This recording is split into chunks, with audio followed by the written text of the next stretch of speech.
خزانوں کا مالک اکیلا اللہ ہے، علم غیب کا مالک کون ہے؟ اکیلا اللہ۔ یہ حق تو اللہ تعالیٰ نے اللہ کے پیارے پیغمبر، آخری پیغمبر، ختم رسول کی آخری اینٹ کو بھی اللہ تعالیٰ نے نہیں دیا، اور یہ اللہ کے پیغمبر کی شان ہے۔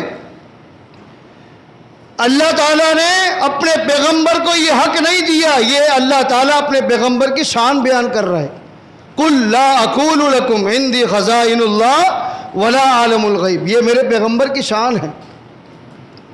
جس طرح اللہ تعالیٰ کی شان ہے اللہ الصمد لم یلد ولم یولد، یہ اللہ تعالیٰ نے اپنی شان خود بیان کی کہ لوگوں میں ہر چیز سے بے نیاز ہو، نہ میری اولاد ہے نہ میرا باپ ہے، یہ اللہ کی شان ہے، اس میں کوئی گستاخی نہیں۔ اسی طرح اللہ کے پیغمبر کی شان یہ ہے لا اقول لکم عندی خزائن اللہ ولا اعلم الغیب، یہ میرے پیغمبر کی شان ہے۔